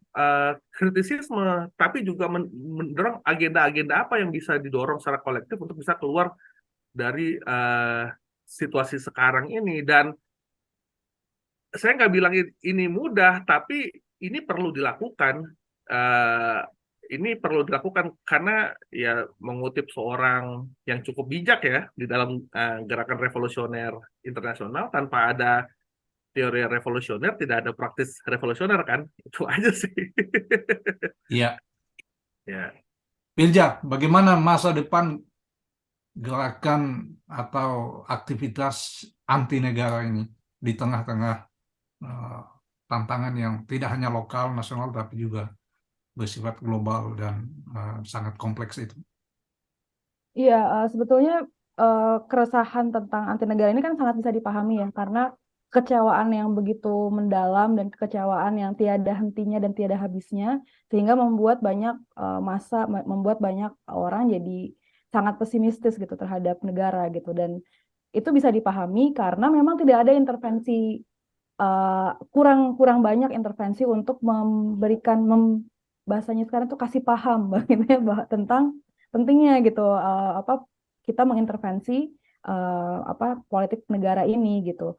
Dan mengutip dosen saya itu, kalau teori itu tidak berfungsi secara politik ya lupakan saja teori gitu kan. Jadi harus ada tuh keterhubungan antara teori dan politik. Nah, cara kita menyadarkan masyarakat tentang ini kan juga tidak bisa dengan instan. Dan apa yang dilakukan oleh IP kan sebetulnya salah satunya itu ya, untuk memberikan terus apa namanya menghidupkan terus kesadaran kelas, menghidupkan terus apa sih yang bisa dilakukan untuk mengintervensi apa mengintervensi politik negara yang dikuasai oleh kalau saya sih menyebutnya lebih suka kelas kapitalis ya daripada oligarki, karena itu lebih cakupannya lebih luas gitu. Jadi itu yang perlu yang perlu ditekankan gitu. Jadi karena kita prinsipnya adalah tidak mau menyalahkan massa gitu ya, tentu kita ingin terus melihat ruang-ruang dan mengambil ruang-ruang di mana kita bisa terus memberikan kesadaran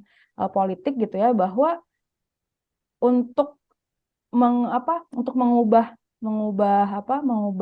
sistem ekonomi politik untuk mengubah sesuatu secara struktural, ya kita perlu negara gitu. Itu yang perlu diberikan penjelasan yang juga cukup harus rajin gitu ya, harus terus tekun diberikan penjelasan gitu. Nah, meskipun juga karena seperti yang kita tahu, selain secara struktural kita juga bisa mengintervensi secara agensi gitu ya, sehingga dua hal ini kalau dikombinasikan itu akan menjadi yang terbaik gitu kan. Jadi bagaimana nih intervensi secara agensinya ini gitu ya? Ya salah satunya adalah dengan tadi kalau Rido bilang intelektual ini harus menyatukan agenda politiknya misalnya kayak gitu, ya lain-lainnya juga sama gitu. Kesadaran untuk berserikat, kesadaran untuk membangun agenda politik kolektif di tingkat yang paling bawah gitu ya di masyarakat itu juga harus mulai terus dihidupkan kembali gitu.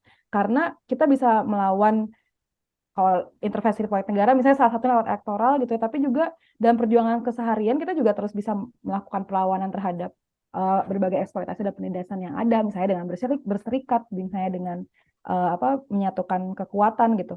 Kalau di Indonesia misalnya kita bisa melihat banyak kok masyarakat, maksudnya sebagian besar masyarakat kan berkelompok ya. Maksudnya menggabungkan diri secara kolektif dalam sebuah grup, dalam sebuah kelompok gitu.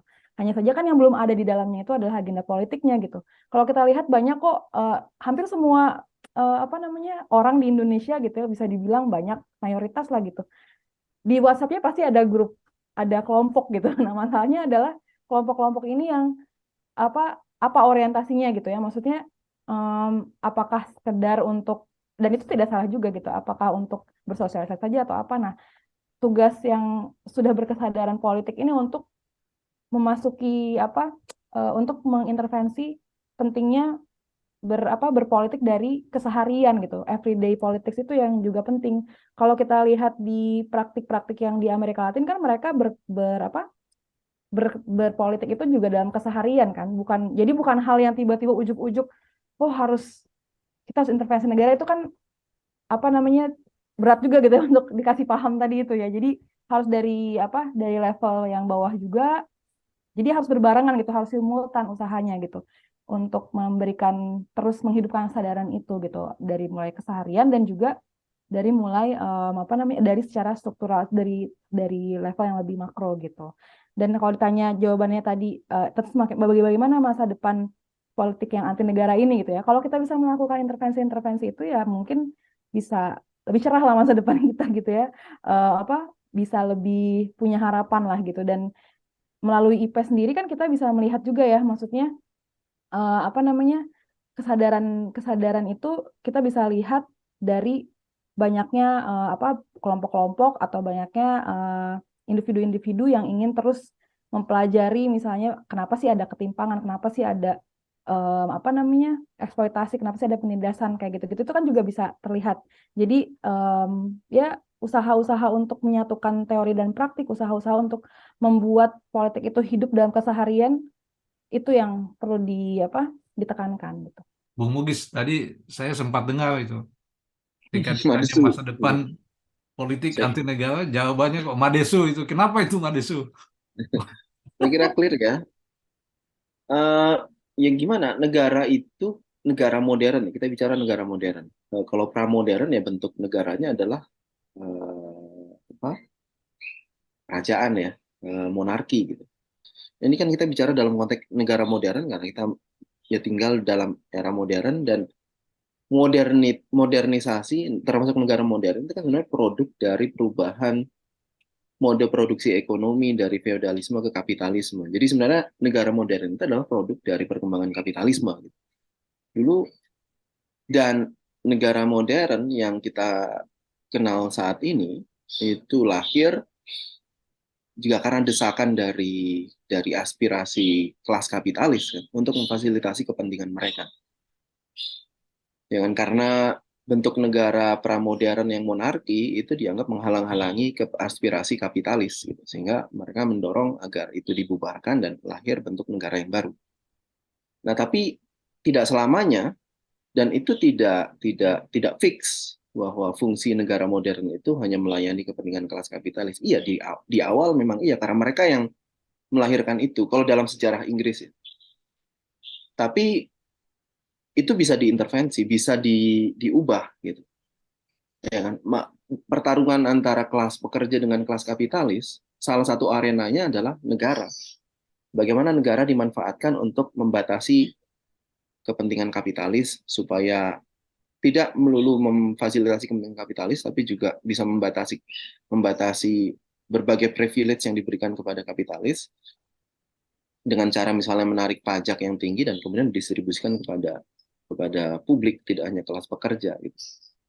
Jadi di posisi itu saya kira ada ruang yang sangat besar yang diberikan, tapi hanya jika kita punya kesadaran bahwa itu ruang yang bukan sesuatu yang definisinya sudah fix, dia hanya menjadi instrumen kapitalis, tapi dia adalah arena yang kita bisa perebutkan gitu, kendalinya, kontrolnya gitu. Dan itu hanya mungkin jika kita punya kesadaran bahwa itu sesuatu yang sangat bisa diintervensi gitu. Tapi kalau kita berpikir dari awal dia ya hanya memfasilitasi kepentingan para elit, ya dari mana kita akan bisa justru membatasi elit ataupun kelas kapitalis eh, dalam memanfaatkan negara untuk melindungi berbagai privilege dan hak mereka. Gimana kita bisa membatasi itu kalau tidak juga menggunakan instrumen negara juga gitu. Jadi kita sebenarnya sedang berebut dengan melakukan intervensi, sebenarnya kita melakukan perebutan kendali atau kontrol atas negara gitu. Tanpa itu ya saya kira yang akan mengendalikan negara selamanya adalah kelas yang dominan. Kalau kita tidak masuk terlibat di dalam perebutan itu, yang dominan adalah yang bisa mengendalikan adalah ya mereka yang dominan selama ini mengintervensi negara. Siapa yang intervensi negara ya? Orang-orang seperti Megawati, kemudian siapa Prabowo, SBY, dan seterusnya gitu. Dan pengusaha-pengusaha yang lain, baik secara langsung maupun secara tidak langsung gitu, lewat birokrasi atau lewat proyek-proyek maupun lewat dana-dana pemilu kepada partai-partai politik, ya mereka yang mengendalikan negara kalau kita tidak terlibat di dalamnya. Jadi ya pada akhirnya kepentingan mereka yang dominan. Kalau kita tidak berpikir untuk mengintervensi dan ikut terlibat di dalam pertarungan untuk merebut alih kendali negara. Dan selama ini intelektual yang disebut oleh Filza ya, saya kira akademisi lah, itu mungkin lebih lebih pas disebut akademisi daripada sebagai intelektual atau orang-orang kampus. Itu ya banyak sekali cara berpikir yang anti negara juga, sangat dominan juga gitu. Saat kita misalnya mengajukan satu gagasan, kita harus merebut kendali negara, ya mereka bilang kalau kita merebut kendali negara, kita akan menjadi pihak yang kita kritik sebelumnya gitu. Sama kita menjadi elit yang sebelumnya kita kritik gitu. Ada kecenderungan seperti itu. Itu cara berpikir mereka yang anti negara. Karena itu kita harus menghindari untuk mengambil alih kekuasaan negara, mengambil alih kendali kekuasaan negara, dan terus-menerus melakukan kritik di luar. Makanya tadi slogannya adalah panjang umur perjuangan bukan kemenangan gitu untuk merebut kekuasaan dan kendali negara gitu. Dan saya kira itu nggak itu bukan satu jawaban ya. Justru kalau kita hanya mengkritik dari luar, selama ini itu sudah dilakukan kritik-kritik dari luar, tapi di mana ada kemenangannya? Nggak ada ukuran, ada indikator kemenangan yang kita bisa lihat. Iya kan? Bahkan dalam beberapa tahun terakhir, semua yang selama ini diandalkan sebagai cara untuk melakukan intervensi secara sporadik, lewat undang-undang, lewat peradilan, lewat judicial review, lewat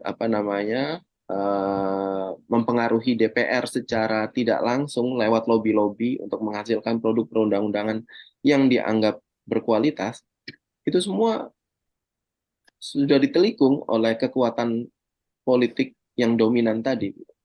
Karena kita tidak pernah benar-benar menjadi satu kekuatan, kalau hanya di luar ya, yang real, yang bisa mengancam kekuatan dominan itu untuk mempertimbangkan untuk berpikir ulang. Mereka hanya memikirkan kepentingan mereka itu. Jadi dalam pertarungan itu kan apa namanya, ya kita saling ngotot sebenarnya kan, ngotot yang kelas dominannya ngotot supaya negara itu hanya untuk kepentingan mereka, sementara kita ngotot negara itu mesti untuk kepentingan rakyat gitu. Tapi kengototan kita selama ini itu tidak pernah membuat kelas dominan itu terpaksa tidak menjadi terlalu ngotot gitu. Kenapa? Karena kita tidak signifikan. Hanya di luar itu nggak signifikan. Kita kalau di dalam itu mungkin kita menjadi lebih real gitu kan, ketika menjadi apa namanya lewat partai politik gitu ya. Itu kekuatan politik yang lebih real yang kita bisa ngotot-ngototan gitu. Ngotot-ngototan hanya dengan begitu itu kan pertarungan, konflik itu kan seperti itu gitu. Dan dan dan nggak bisa. Problemnya lagi adalah orang-orang yang anti negara ini sering juga secara naif ya berharap dengan sekedar mengkritik kemudian negara itu akan bisa bisa bisa bersimpati pada rakyat. Negara kita sudah punya konstitusi gitu misalnya yang sudah mengatur mengenai semua hak warga dan apa yang harus dilakukan oleh negara untuk melindungi dan memenuhi hak warga. Dengan sendirinya seharusnya negara melakukan itu. Jadi semua pandangannya adalah normatif, kemudian berharap ya punya harapan-harapan bahwa dengan punya konstitusi yang baik negara akan menjadi baik gitu. Saya kira itu satu pandangan yang naif dan nggak masuk akal gitu ya. Ya hanya lewat intervensi politik sebenarnya kita bisa membuat konstitusi yang baik itu benar-benar bisa dijalankan oleh negara menjadi negara yang baik juga gitu. Tapi bahkan para akademisi ya nggak berpikir sampai ke sana gitu. Mereka ya tadi ya, yang perkembangan terakhir ya mereka dimobilisasi oleh Kemenko Polhukam untuk melakukan reformasi birokrasi. Itu cara mereka melakukan intervensi. Ya gimana? Apa yang memberi jaminan bahwa gagasan-gagasan reformasi birokrasi mereka akan didengar untuk bisa mengubah atau mereformasi birokrasi negara menjadi lebih melayani kepentingan rakyat? Apa jaminannya? Apa kekuatan paksaannya? Apa? Nggak ada. Bukannya mereka selama ini sudah diperdaya, ditipu, ditelikung dan sebagainya. Nggak kapok-kapok gitu dengan kenaifan itu. Gitu. Dan itu masih terus.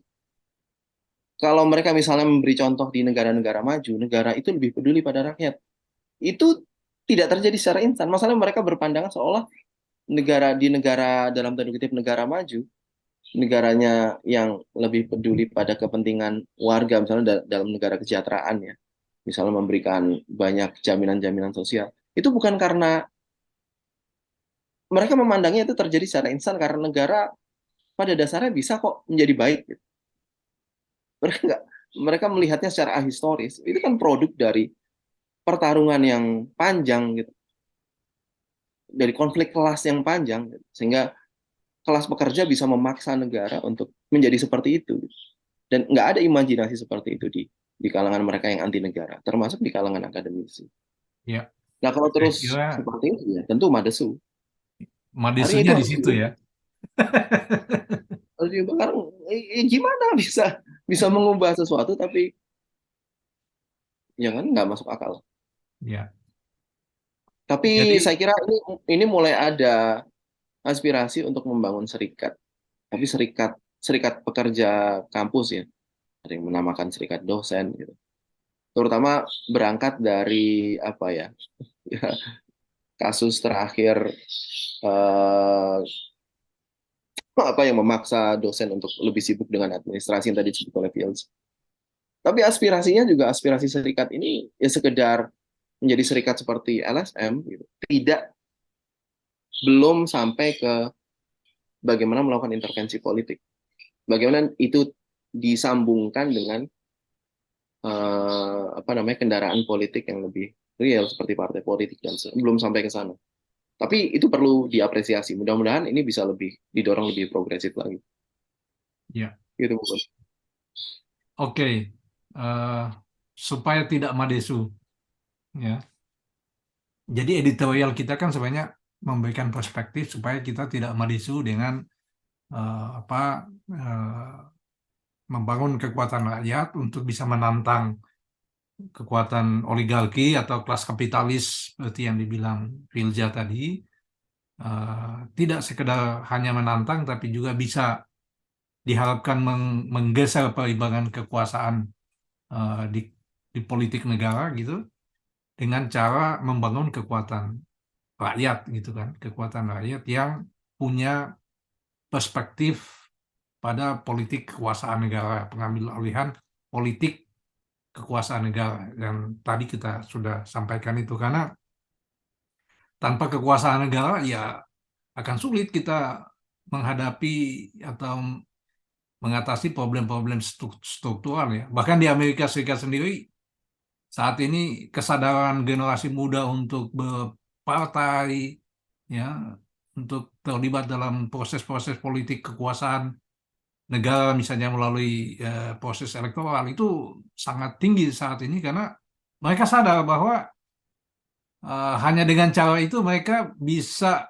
eh, menyuarakan isu-isunya secara lebih luas, kemudian mereka bisa membangun atau membuat mengeluarkan kebijakan-kebijakan yang lebih progresif gitu, dan juga pada saat yang sama bisa memberikan satu perspektif lebih luas kepada warga Amerika bahwa Amerika ini negara imperialis gitu ya, yang untuk bisa bertahan hidup, untuk bisa membiayai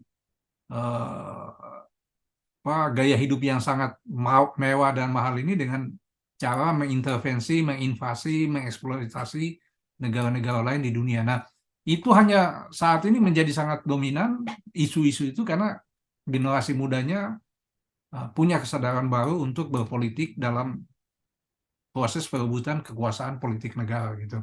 Nah, eh, supaya tidak madisu, ya sekali lagi dalam bagian terakhir ini mungkin ketiga kawan ini bisa memberikan semacam pernyataan penutup ya, closing statement singkat ya, 1 menit 2 menit, tentang perspektif yang mau kita ajukan di dalam menghadapi momen politik pemilu 2024 ini. Silakan, mulai Bung Mugi, silakan.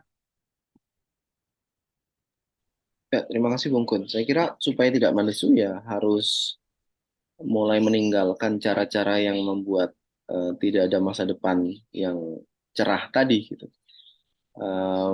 Ya kita harus mulai lebih mengorganisir ya kekuatan kolektif ya dari berbagai kelompok ya, termasuk akademisi, terutama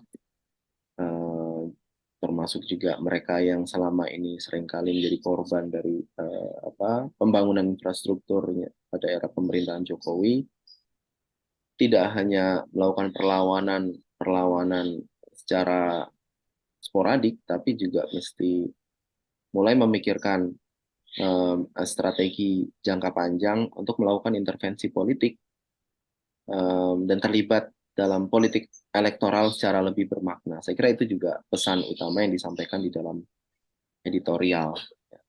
Saya kira itu, Bung. Ya. Wido, silakan.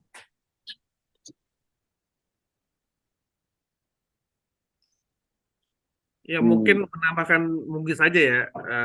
Yang pertama adalah kita udah mulai harus meninggalkan perspektif anti negara ini, mulai melihat negara bukan cuma sebagai alat represi, tapi juga sebagai peluang gitu, peluang di mana beberapa kesempatan bisa didorong selama dilakukan kontestasi di dalamnya gitu.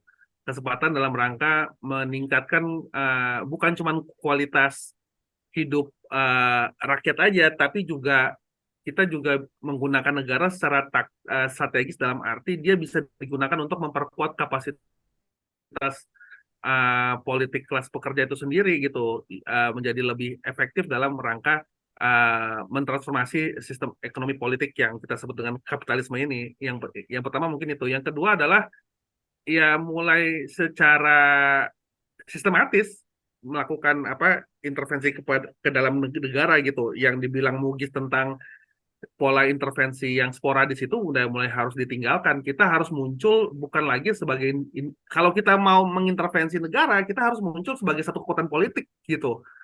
Misalkan saya masuk bukan sebagai Ridho gitu, saya masuk sebagai bagian dari kekuatan politik yang namanya kelas pekerja. Jadi ketika saya masuk, saya membawa aspirasi kelas pekerja, saya membawa agenda kelas pekerja, saya membawa program-program kelas pekerja yang kepentingan utamanya adalah memajukan apa ya kepentingan kelas pekerja itu sendiri gitu. Nah, itu yang menurut saya juga harus disadari oleh siapapun yang pengen melakukan intervensi sekarang gitu. Jadi ketika ditanya mau ngapain masuk ke sana, ya mau masuk karena mau mendorong kepentingan kekuatan sosial yang ada di masyarakat, yaitu kelas pekerja gitu. Dan di sana saya pikir membuat proses demokrasinya jadi lebih sehat sekaligus transparan, karena pada akhirnya nanti orang akan dinilai berdasarkan dengan agenda apa yang mau dibawa gitu.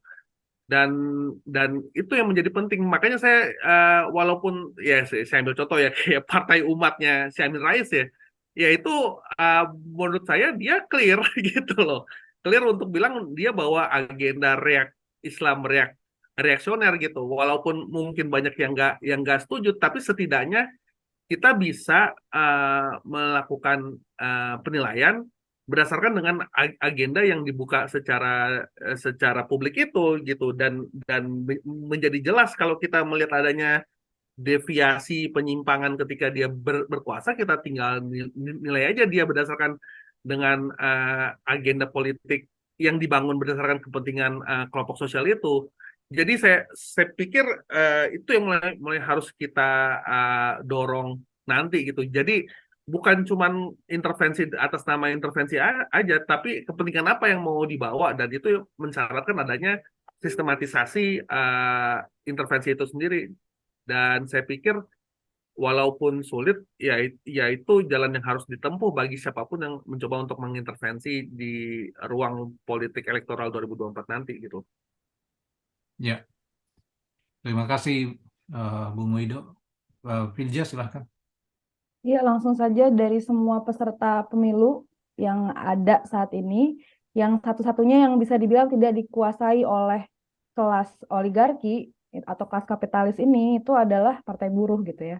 Dengan segala dinamika yang ada di dalamnya, kita bisa harus pahami bahwa Partai Buruh ini kalau yang saya tangkap itu adalah bukan hanya untuk buruh pabrik atau buruh yang dipahami secara tradisional dalam pengertian masyarakat kita sekarang ini gitu, tapi untuk semua rakyat pekerja gitu, untuk semua yang menjadi kita semua kebanyakan masyarakat ini gitu. Jadi itu yang bisa dilakukan adalah mendukung Partai Buruh ini gitu, bahwa di dalamnya banyak dinamika, misalnya masih male dominated atau masih dikuasai oleh laki-laki, maksudnya bukan dikuasai oleh laki-laki, masih terlihat wajahnya sangat maskulin misalnya seperti itu atau dan lain-lain. Justru inilah ruang yang bisa diintervensi itu tadi. Kalau misalnya tadi Rido bilang soal intervensi kepentingannya apa dan lain-lain, salah satunya adalah ya kita misalnya ingin mengubah wajahnya menjadi lebih untuk kebebasan perempuan dan lain-lain, ya kita gunakan ruang itu yang sudah ada gitu. Karena cuma satu-satunya partai yang ada yang ikut pemilu sekarang yang bisa kita lihat ada peluang untuk kita bisa melibatkan di dalam elektoral secara lebih bermakna ya hanya Partai Buruh ini gitu. Jadi jangan ragu karena kalau saya sih melihatnya selain Partai Buruh ini belum ada ya yang ikut elektoral yang kepentingannya bisa diintervensi untuk kepentingan rakyat pekerja ini gitu. Dan dari namanya saja sudah jelas gitu ya Partai Buruh, dan juga untuk di luar konteks elektoral gitu ya, bagaimana supaya kita bisa terus menghidupkan harapan itu tadi gitu ya. Ya terus mengorganisir diri, terus mengedukasi diri itu salah satu yang terpenting juga gitu. Jadi jangan putus asa, jangan lelah gitu sih, dan tetap semangat memperjuangkan sosialisme ya. Sosialisme or barbarism itu aja sih. Ya. Oke, tidak ada kata terlambat. Siap. Terima kasih ya buat Bung Mugis, Bung Wido, sama Filja yang sudah bersedia untuk mendiskusikan tentang editorial Indoprogres yang terbit pada tanggal 19 April kemarin. Jadi saya berharap, ya, secara pribadi berharap supaya diskusi ini makin memberikan semacam kejelasan, kejernihan tentang apa maksud dari diterbitkannya editorial itu. Kita tidak semata-mata, walaupun bahasanya cukup sudah Jokowi, tapi kita melihat Jokowi itu sebagai representasi dari kelas yang dominan yang berkuasa saat ini.